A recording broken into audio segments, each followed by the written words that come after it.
I got a cousin knows a guy that works on missiles, says they're too complicated. Well, more than a few of you really hope that somebody is in control of this world, that some mastermind is behind everything. Some people even look to me for advice, but this is probably the wrong way to go. But who's the thinking brain? Is it human or not?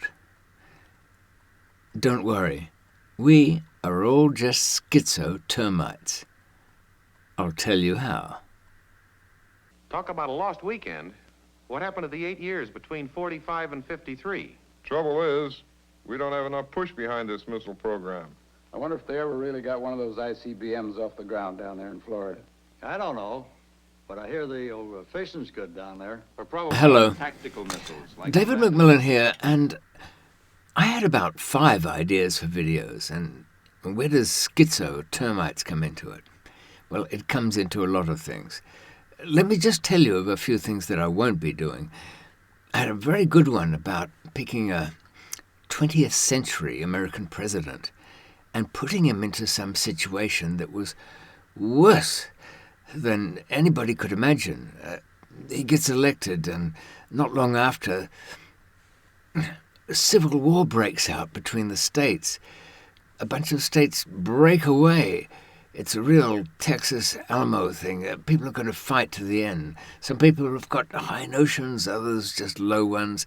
The New Yorkers, they believe everything's for show. The Californians, they believe it's for real. Where does it end up? This president is hammered. His personal life's a mess. His wife's a lunatic, collapses a few times. He loses a son. In what? Through disease? Through battle? It's a fine line, really. Now, is this a complete fantasy? Yeah, of course it is. But it happened. Abraham Lincoln. Not a 20th century man, but a president beyond the seasons. Now, that's a video I didn't do, even though it seems perfectly reasonable, but I've summed it up in just a few seconds.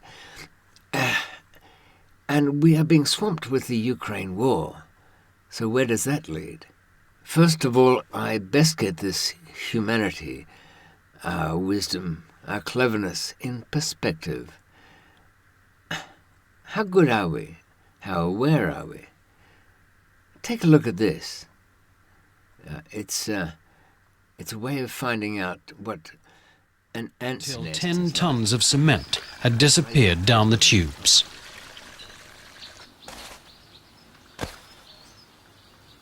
After a month, they begin the excavation. There are subterranean highways connecting the main chambers, and off the main routes are side roads. The paths branch and lead to many fungus gardens and rubbish pits. The tunnels are designed to ensure good ventilation and provide the shortest transport routes. The ants, like termites, have got nurseries, they've got little gardens, different sections, a certain amount of air conditioning. Do they know what the hell they're doing? Not a fucking clue.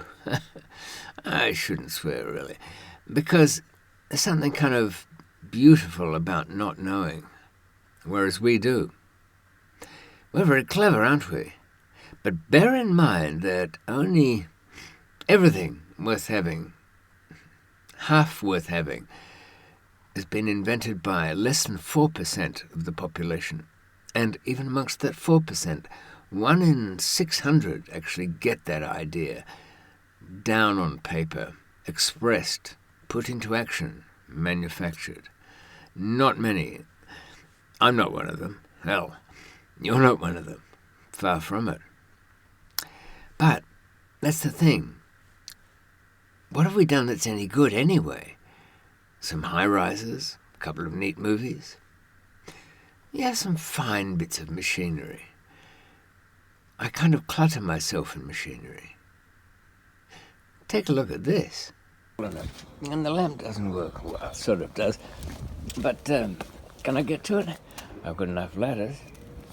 and I fixed the pond, but the Buddha's lost its head. Oh, geez. Right. And I don't know what that's doing there, but I don't like that chair anymore. And damn thing is holding up the fence that the gale blew down.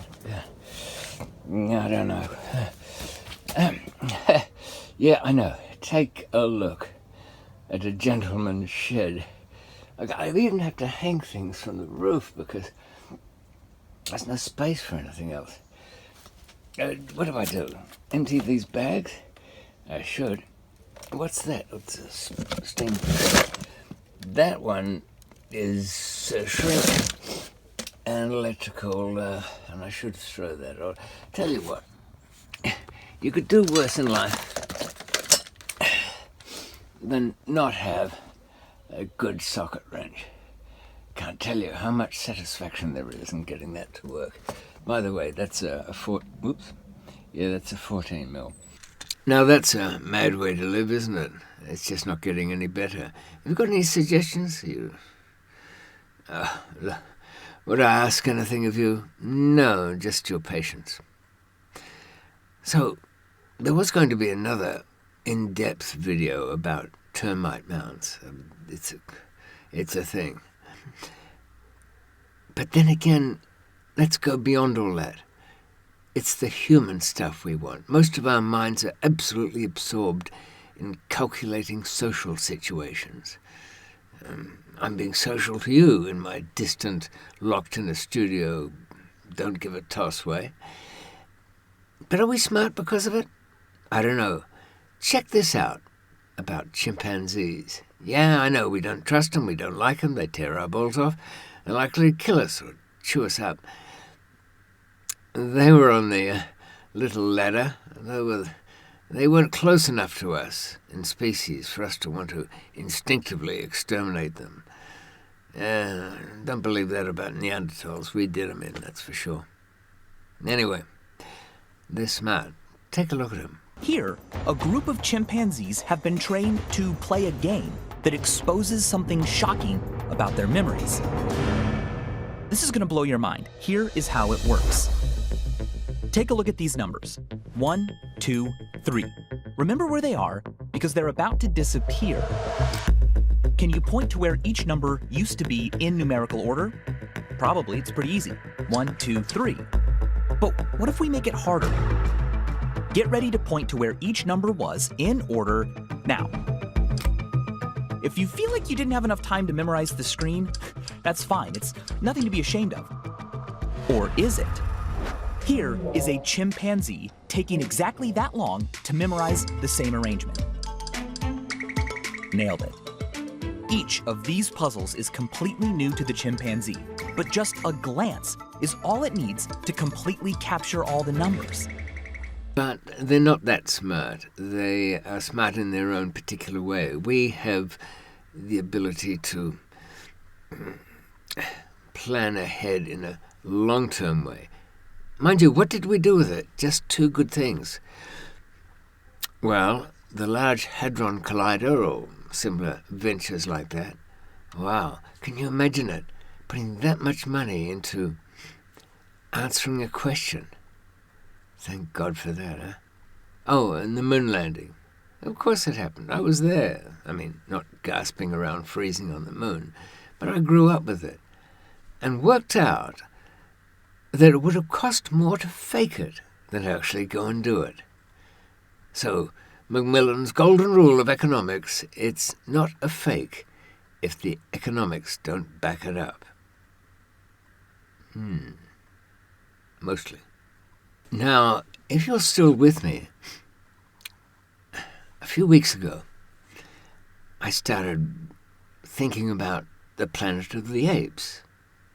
The book, the movie? Well, yeah, the first movie and that great scene at the end. I think Rod Serling had something to do with that.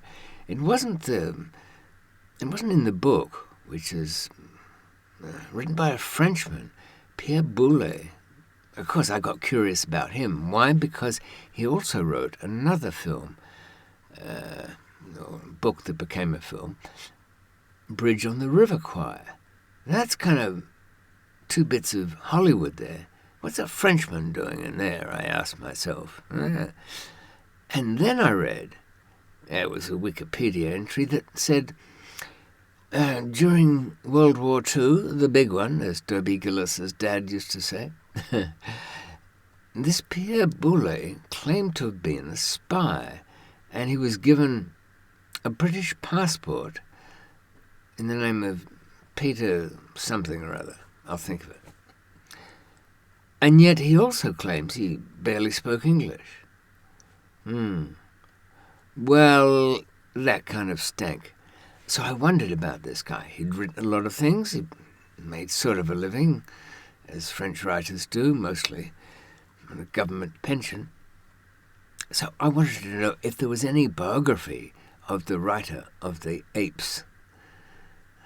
There was some, but just one, and rather thin, and it was out of print.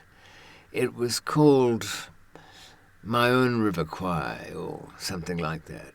I had to get a copy. Now, this could be difficult, but if you're on a thread here, if you're trying to link science fiction writers, movies, blacklisted writers, yeah, that's good too. And there were a couple of them in Bridge on the River Kwai. I suppose you weren't anybody unless you were blacklisted these days. Even our Prime Minister in Britain blacklisted now from getting into Russia. Oh, he must love that. He's not hardly worth it anyway. So, Pierre Boulez, was he telling the truth as a spy or not? So I found his book. Where is it? Let me look. Yeah. And when you're getting old books for things, sometimes you've got to settle for old library copies. And that's one. Can you see it? Yeah, you can. That's the end papers. The Source of the River Kwai. Yeah. Okay, it's in translation by Xavier, some kind of friend of his. I think this is probably the last English copy kicking around. Anyway, I tell you, I read through this thing. You've got to check your sources. And no, he wasn't entirely lying. He was more or less legit. Except he was a real colonial pig, so live with that one. Oh, and his Planet of the Apes book, it didn't end with any great moment, any big reveal. No. So, checking these things out, what's that got to do with anything? I'll tell you, but I'll have to stop and think what the hell it was. A couple of months ago, a friend of mine, Tom, who lives in Thailand, he wrote and said, is the world falling to bits? I mean, the pandemic, wars, can anything be trusted? Is anything for real? No, I think Tom was just worried that certainties couldn't be trusted. But here I've been telling you all along that the certainties should never be trusted, because mostly they're a put on. But that doesn't mean there's some kind of conspiracy going on. No.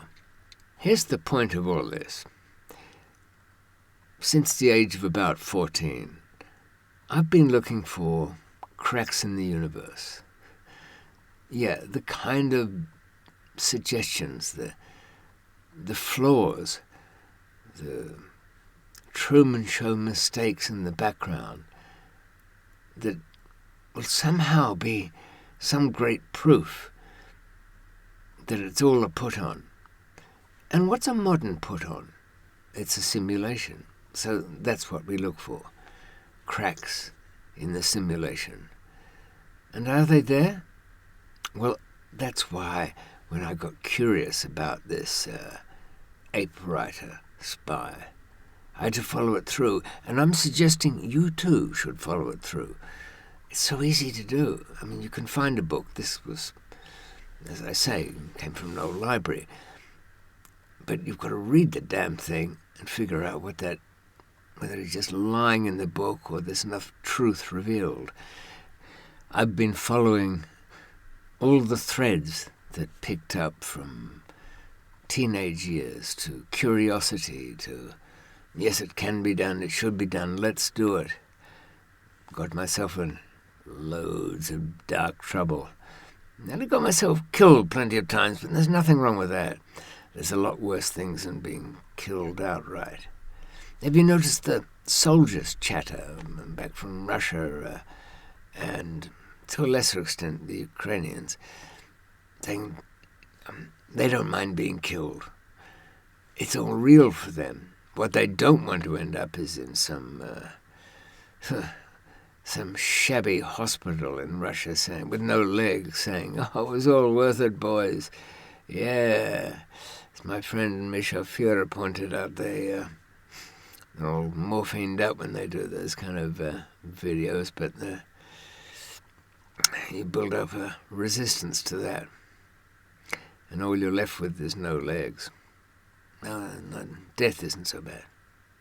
In the end, the truth is, we're not living a simulation, though I've got more to say on that in particular. But take it for now, we're not living a simulation. We're just terribly incompetent at seeing what is really out there, defeated by chimpanzees in visual acuity and observation, mystified by termites who build structures of which they are completely unaware. And who's to say how aware we are of some of the things we do? Speaking for myself, I've run down blind alleys and searched for things and threads that I can tell you whether they're there or not. But don't spend your time doing that. Back up your security. Have plenty of biscuit tins. Make sure you're comfortable. Plan for your death. Don't suffer at the end. I'll be there to keep you amused anyway. And here, as if any more proof of human fallibility was required, we might ask ourselves why we, glorious creatures of the West and sophistication, are allowing this travesty in Ukraine to go on. Why do we not step in? Well, of course, on one side there are perfectly sensible, ruthless but sensible reasons why it's not our fight. Some people say, well, they're half Russians anyway. It's almost a civil war. It's not worth getting involved in. We might do it for Sweden. Yeah, sure we do it. But we could doubtless strike a deal. We could probably kill a few people. We do that sort of thing in our own way. We have our own Novichok. No. There are solutions, but we just don't feel the cause is good enough. And it says something terrible about us. Our leaders, too, are just like those ants, those termites, those misguided chimpanzees. See some things, count some things, have abilities somewhere. The great social animal that is mankind. The ruthless one. For in the end, it's all territorial, and it's all a trick. Bye until next time.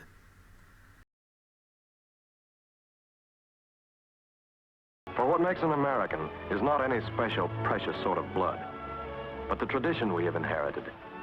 It's tradition, not blood, that patterns the way we think and act and feel. Our ancestors came here to escape tyranny. That's part of the American tradition. That's why no American can believe in any government that is not of the people, by the people, and for the people. They came to be able to pray in any way they wanted, or in any church they wanted. That's why freedom of religion is part of our tradition. In school, we learned that none of us is any better than any other American, or anybody else in the world for that matter. That there is no privileged few, that all men have equal rights. That's the tradition we were brought up in.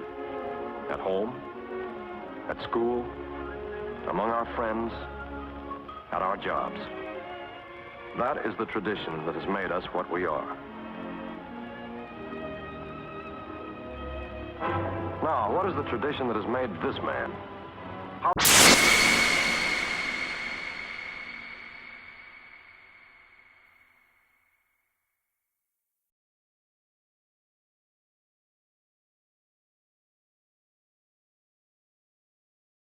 I got a cousin knows a guy that works on missiles, says they're too complicated. Take your stinking paws off me, you damn dirty ape!